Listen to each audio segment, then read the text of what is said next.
everyone, my name is Xiao and I've got Simran next to me. Hello, hello. So what we're going to do today is we'd like to do an episode on jaundice. And the reason why we thought jaundice would be a good place to start was because it's kind of a challenging history. We hope we're going to give you some tips about how to approach it, especially if you see someone this year, hopefully, in clinics who appears with jaundice. So I thought what would be a really good idea is to start with a little bit of a reminder of the physiology of jaundice, because that's really going to guide how we're going to do the history. So take it away, Simran. Thank you. All right, so jaundice itself is basically the result of buildup of bilirubin. And bilirubin is one of the breakdown products of red blood cells. So red blood cells they kind of stay in our blood for about 120 days. And what happens is after those 120 days, they get broken down, mainly in the spleen. One of the products of the breakdown is unconjugated bilirubin, which itself is lipid soluble. And that gets carried to the liver within the blood by albumin. And once it reaches the liver, it gets conjugated to glucuronic acid that makes it water soluble. And once it's conjugated, the conjugated bilirubin then enters the biliary system. So it goes down the common hepatic duct, the common bile duct, and into the small intestine, first into the duodenum. And once it's in the small intestine, the conjugated bilirubin then gets converted to urobilinogen. And 10% of the urobilinogen gets recycled back to the liver via the portal vein, whereas the 90% gets excreted in feces as stercobilin. So this whole process, anywhere along this process, if there's any sort of break in this pathway, it can result in the buildup of bilirubin, and that can therefore result in the yellowing of the eyes, the yellowing of the skin, itchiness, and other associated symptoms that come with jaundice, depending on where the pathology is. Right. So it sounds almost as if jaundice comes from a problem in the bilirubin cycle, and I'm guessing the liver is a really important part of it. Yes. That's great, because that brings on to probably the best approach to jaundice, and the way I think is that's good to approach jaundice is basically to think of it in terms of the liver. So you have before the liver, also known as prehepatic, in the liver, also known as intrahepatic, and after the liver, also known as posthepatic. And all the questions will be sort of based around that. But let's start with, maybe Simran, you can tell me, what are the questions that we ask all patients with jaundice? So all patients with jaundice, you want to know, first of all, where exactly it is. So is it just in their eyes, or do they notice it in their skin as well? How long it's been going on for, because that can tell you about whether it's an acute onset or it's been going on for a long time.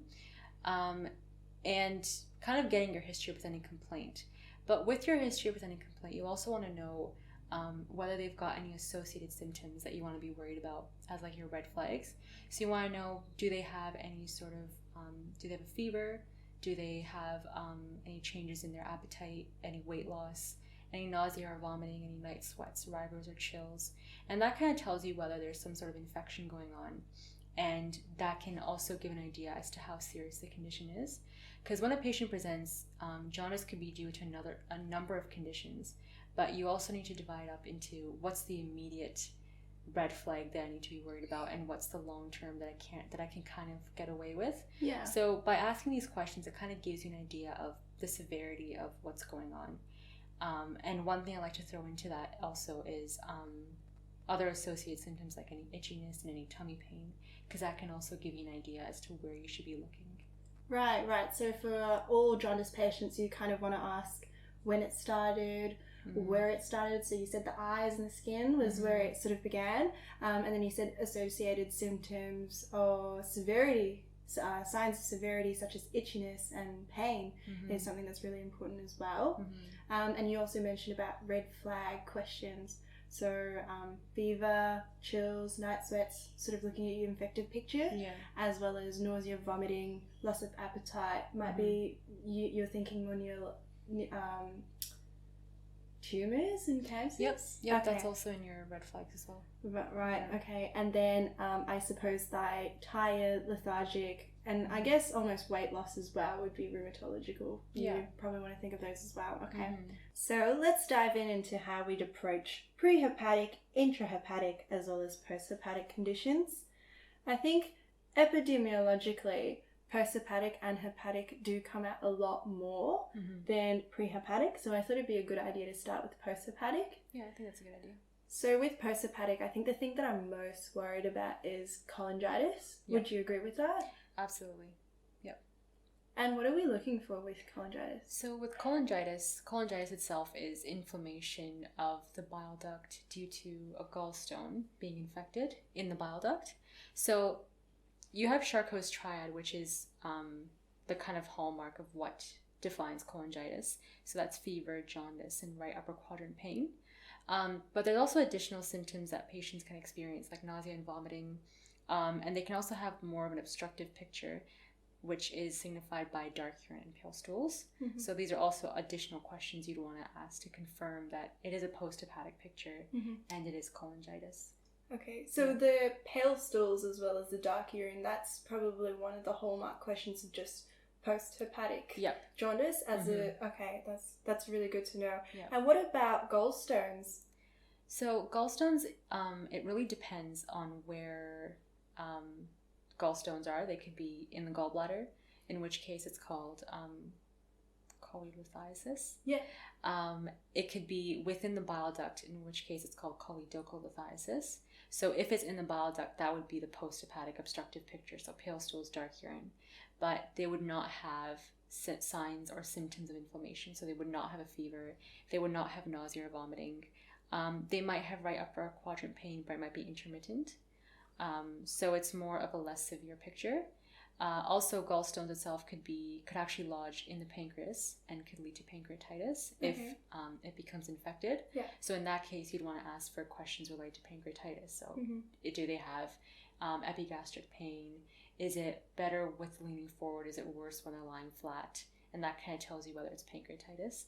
So yeah, it really depends on where the gallstone is lodged. And then actually going back to if it's lodged in the bile duct itself, which is choledocholitis, if the gallstones gets infected, that's when it's called cholangitis. Right, okay.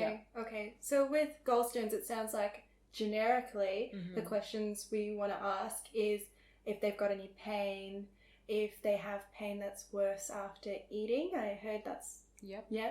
And then also screen for nausea and vomiting, as well as fever, to ensure that they aren't having the cholangitis part of the condition.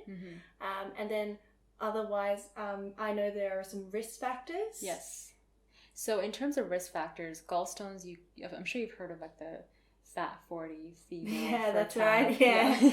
So you want to obviously look at your patient and see, okay, if they're female, if they're around 40 years old, if they're at an age where they're actually fertile, and if they have any children, those are risk factors. Also, if they've got high cholesterol, or if they've recently sort of gained weight or lost weight really, really quickly. So changes in weight really quickly are also one of the risk factors.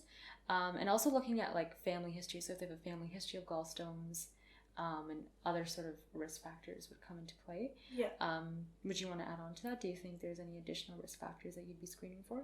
I think diet is a really important one as well. Yep, absolutely. And definitely there's one thing to keep in mind is they can have all the gallstone picture and then they can come up with the investigation and it turns out they've already passed the gallstone. Yep, absolutely.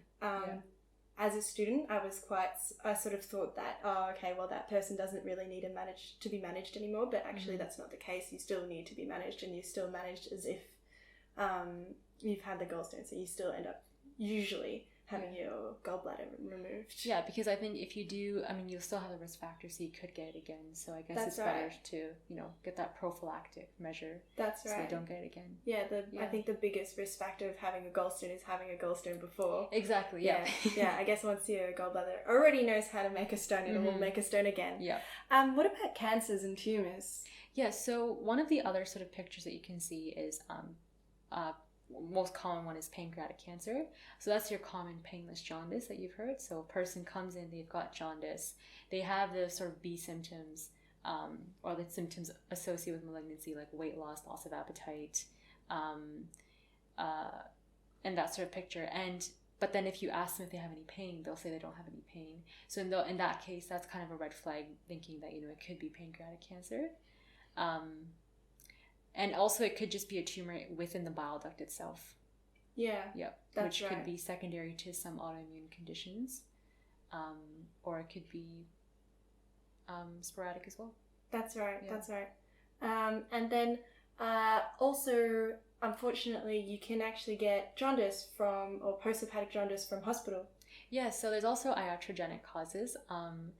There are these two procedures that you can use that are kind of used to help to either diagnose any sort of biliary pathology, and also can be used as therapeutic measures, so MRCP and ERCP.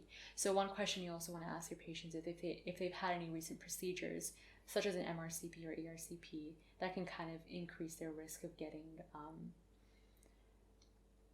jaundice as well. Yeah, because there could be some sort of infection that could then lead to jaundice. Yeah. And I've also heard the irritation itself can also cause pancreatitis. Yes.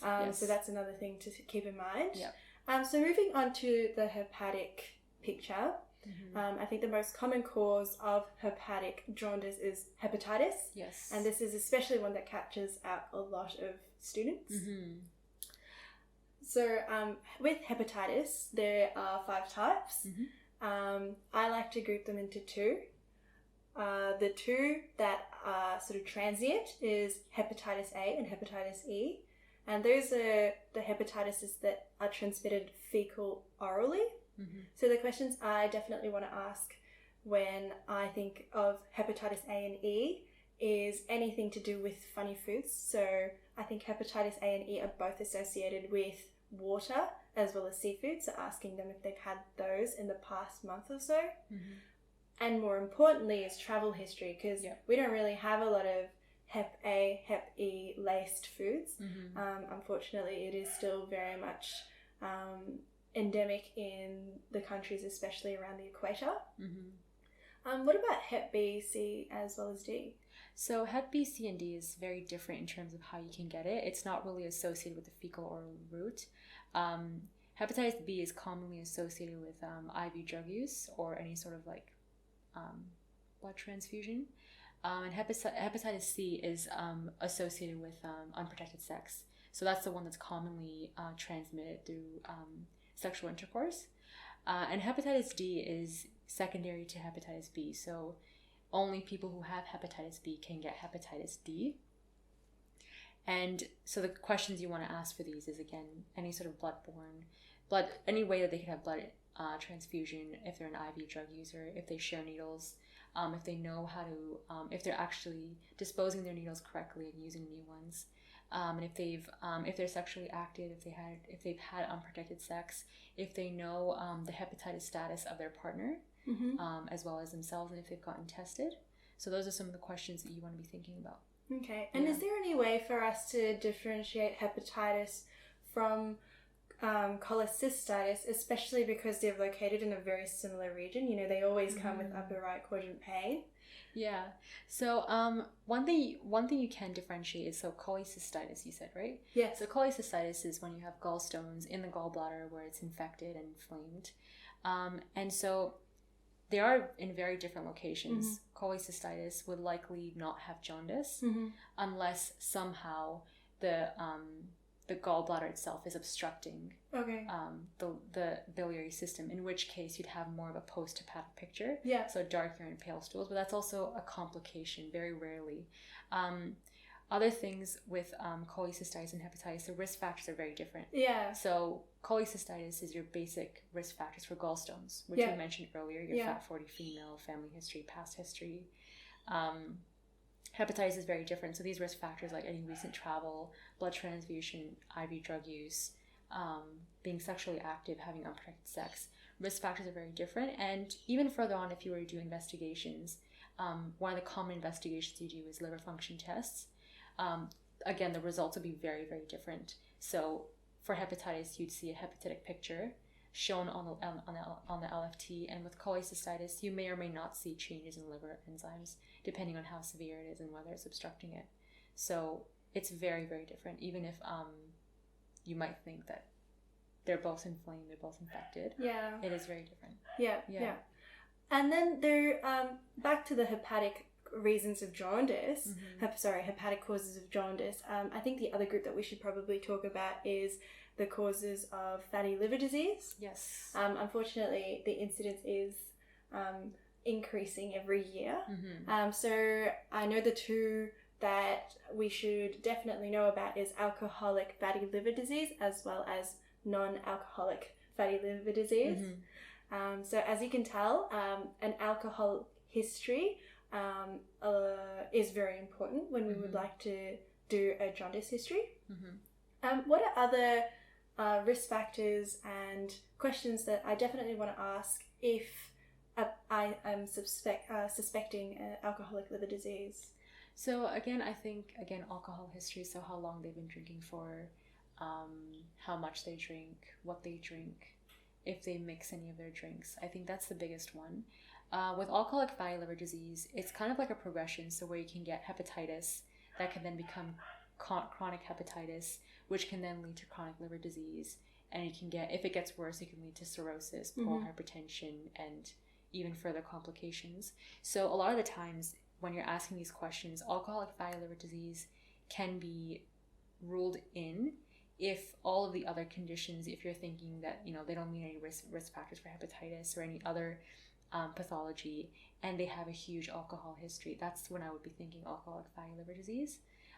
Maybe even a family history, if they've got a family history of liver disease, family history of alcoholism, that can also increase their risk of also kind of developing that habit and reaching that point. That's right. It's very much a lifestyle condition. And I think that's also quite similar to non-alcoholic fatty liver disease. Yeah.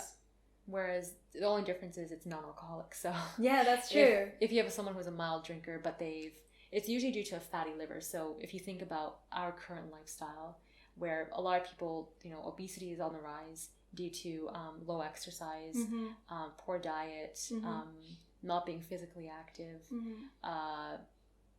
other things such as drinking alcohol could also be a part of it, but it's not probably the major cause of it. That's right. So non-alcoholic fatty liver disease could be a diagnosis of exclusion, where you see that a person doesn't drink alcohol, they haven't traveled anywhere, they're not an avid drug user, they don't have risk factors for gallstones. All those things, I kind of think of it as a diagnosis of exclusion. That's right. And I think as a student, I know, would you say that it would be suitable to ask about your metabolic syndromes? Yes, absolutely. Yeah, so you would definitely ask about, I suppose, usually in an OSCE STEM they'd give you the BMI, but definitely do ask if they've had a family history or past medical history of having diabetes, hypertension, hypercholesterolemia, and then even about triglycerides as well. Yeah, that's really, really important. And I think that's really important, especially with non-alcoholic fatty liver disease. And I think something that's really important to keep at the back of your mind is that the end stage, which is kind of unfortunate, of all liver diseases is cirrhosis. And the additional things, you can screen for cirrhosis in history, and the thing that I would ask for is any signs of ascites, so a distended abdomen, especially one that's come in quite quickly. If they've noticed any veins appearing on their tummy, so that's in reference to caput medusae, as well as varices. So varices, you've got two forms, the esophageal version, where unfortunately it doesn't really give you any symptoms until the varices, which is like the veins around the esophagus, starts bleeding. And in that case, they'll probably instead talk to you about a history of having esophageal varices, where at one point in their life they were just vomiting copious, just like rolling out bucket loads of blood. Yeah, that's definitely what our teachers used to talk about. Yeah, and then the other one is obviously around your rectal area. You can have varices in that area as well, and then for them they'd be more talking about whenever they go to the toilet and they do number twos, they'll end up wiping a bit of blood, and if I'm not wrong, they tend to be painless, as opposed to painful. So it's sort of like blood around the bottom that they're wiping after doing their poo, and it's painless. That's sort of characteristic of varices around the rectal area. And then lastly, you've also got encephalopathy, which is kind of a funny one. So when the liver is not able to clean the blood and remove all the poisons and the toxins from just like everyday eating, it's kind of amazing what the liver can do. Sometimes the toxin can cross over to brain and cause encephalopathy, and you can actually ask the patient if they've ever had points in time where their behaviour's changed, their personality has changed, or even better, ask a family member. Yeah, because encephalopathy is basically confusion. That's so right. You can even do like a basic question of orientation, like do you know where you are, what your name is, what time of the day it is, as just a screening question. And I think even with the ascites, the fluid overload, along with the distended tummy, you can also ask for leg swelling if they've noticed any swelling of the legs. That's right, yeah. They could also have fluid buildup in their lungs, so you can ask, any shortness of breath, do they need to sleep on more than one pillow, do they feel short of breath when they lie flat, those kinds of questions, and that can kind of tell you about the severity of it as well. Yeah, so lastly, let's have a chat about prehepatic causes, and as we said before, these are probably a lot rarer than the other two categories that we've been talking about. Yep. So prehepatic causes I think are usually around hemolysis and blood disorders. So I was wondering if you could go through some of the questions that you would ask just to rule out or in hematological conditions. Yeah, so one of the major differentials, what you want to think about is hemoglobinopathies. So the two most common ones that you see is thalassemia and sickle cell anemia. So you want to ask about any family history of any sort of blood disorders. That's kind of your screening question. So you can ask, like, do you have a family history of sickle cell or thalassemia? Ask about their ethnicity, because sickle cell is more common in African lineages, and thalassemia, depending on whether it's alpha or beta, is also different. So I think alpha is... I don't have your back here. But I think in terms of thalassemia, the two ethnicities that you want to think about is Mediterranean, and the other one is Asian people. And I think alpha is Asian. Okay, so alpha is Asian. So A for Asian. Yep. And then B for Mediterranean. For Mediterranean. Just be Mediterranean. Yeah, there you go. And then another prehepatic cause is malaria. So that's also a really common cause of jaundice. So you want to ask again your travel history. Like, have you traveled anywhere recently? Where did you travel? When did you go? How long were you there? Did you get immunized? Did you take any prophylactic medications with you? Have you been up to date? Any street food, did you have bottled water or tap water? So just taking a travel history would be really, really important. If they haven't traveled anywhere, then you can cross out malaria along with your hepatitis A and your E. Yeah.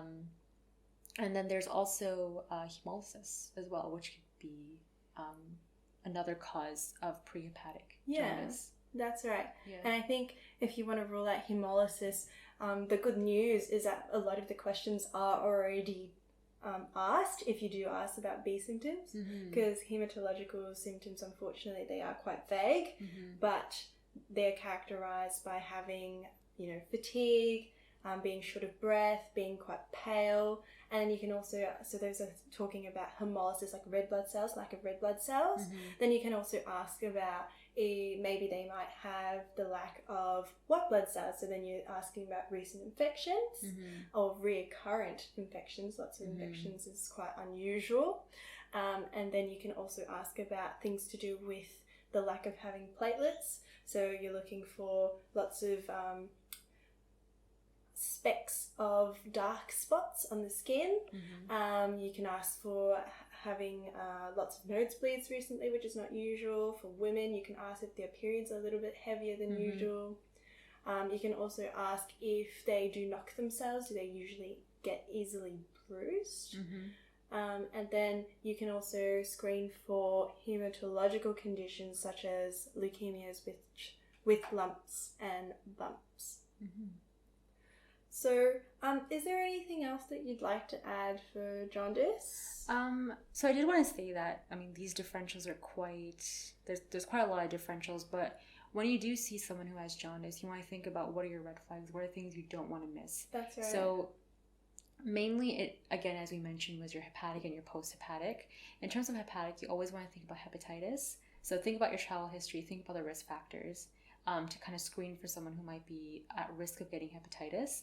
And then thinking of your posthepatic, so inflammation, infection is red flag because that needs immediate attention. So cholangitis could be cholecystitis as well, which could be a complication, and then jaundice could be a complication of cholecystitis. Pancreatitis, pancreatic cancer, and any recent procedures that could be causing it. So these are the kinds of the things that you want to keep at the back of your mind. And even with prehepatic, think about hemolysis, think about malaria, think about your the family history, and kind of divide it up into that. But yeah, so just make sure you keep your red flags in mind, and that should kind of give you a good base. Yeah. And we'll definitely probably do an episode about how to do a history and perhaps give you an example of one later on. Well, anyways, thank you very much once again for listening to us. If you have any questions, feel free to contact us. At the moment, we're still on email. So like I said, Xiao, that's me. You can contact me on sqlim3@student.monash.edu. And Simran? Yep, and so for me, you can email me at sbho0001@student.monash.edu. See you at another time. Thank you.